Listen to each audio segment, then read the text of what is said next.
बस साथ रख जो शुद्ध है। शुद्ध प्लस सिल्वर पान मसाला, सबकी जुबान पर। हरियाणा में परिवारवाद की राजनीति करने वाले दलों पर अक्सर हमलावर रहने वाली बीजेपी इस बार खुद बुने जाल में उलझ गई है। बीजेपी ने तीसरी बार सत्ता हासिल करने की रणनीति के तहत इस बार के चुनावी रण में 10 नेताओं के परिजनों को टिकट दिए हैं। बीजेपी पिछले चुनाव में हरियाणा के बड़े राजनीतिक घरानों पर परिवारवाद की राजनीति करने के आरोप लगाती रही है। अब बीजेपी चुनावी रण में इन्हीं राजनीतिक घरानों के निशाने पर रहने वाली है।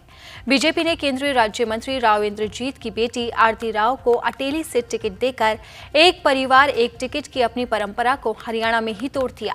कांग्रेस छोड़कर बीजेपी में आई राज्यसभा सदस्य किरण चौधरी की बेटी श्रुति चौधरी को बीजेपी ने तोशाम विधानसभा सीट से चुनावी रण में उतारा है। हिसार और भिवानी के पूर्व सांसद कुलदीप बिश्नोई के बेटे भव्य बिश्नोई आदमपुर से चुनाव लड़ेंगे। कुलदीप इस बार खुद विधानसभा चुनाव नहीं लड़ रहे, लेकिन बीजेपी अक्सर भजनलाल और कुलदीप बिश्नोई पर पूर्व में परिवारवाद की राजनीति के आरोप लगाती रही है। वहीं इनेलो बीजेपी गठबंधन की सरकार में सोनीपत से सांसद रह चुके किशन सिंह सांगवान के बेटे प्रदीप सांगवान को पार्टी ने बड़ौदा विधानसभा सीट से टिकट दिया है, जबकि सोनीपत के पूर्व सांसद रमेश कौशिक के भाई देवेंद्र कौशिक को गन्नौर विधानसभा से चुनावी मैदान में उतारा है।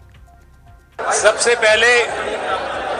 पहले तो मैं भारतीय जनता पार्टी के शीर्ष नेतृत्व को मैं आभार व्यक्त करना चाहता हूं कि जो मुझे जुलाना का प्रत्याशी बना करके जुलाना विधानसभा में कमल का फूल खिलाने के लिए जो मेरे पे एहसान जताया है, जो मेरे पे भरोसा जताया है, उसके लिए मैं बहुत बहुत आभार व्यक्त करता हूं, बहुत बहुत धन्यवाद व्यक्त करता हूं।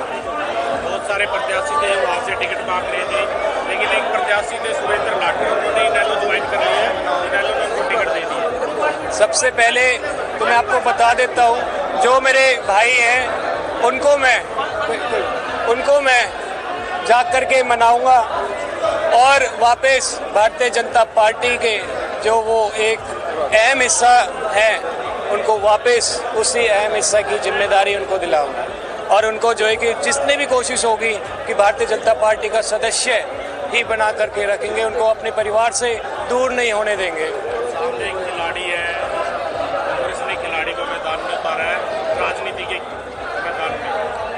मैं जो कांग्रेस के जो प्रत्याशी हैं वो भी हमारी बहन है और इन्होंने जब तक खेला है देश का नाम करा है और अभी जो है कि कांग्रेस एक राजनीतिक दल के वो प्रत्याशी हैं और मैं भारतीय जनता पार्टी के कमल के फूल का एक प्रत्याशी हूं, तो मेरा काम रहेगा कि भारतीय जनता पार्टी को वहां से जिताना है, उसके लिए पुरजोर मेहनत करूंगा और मेरे जुलाना विधानसभा के जितने भी मेरे बड़े बुजुर्ग हैं, मेरा परिवार जो वहाँ है, उन सब से मैं हाथ जोड़ के अपील करूंगा कि मेरे को सेवा करने का मौका दे और वहाँ मेरा जो एक मॉडल रहेगा, विकास की क्रांति का मॉडल रहेगा, भाईचारे का मॉडल रहेगा।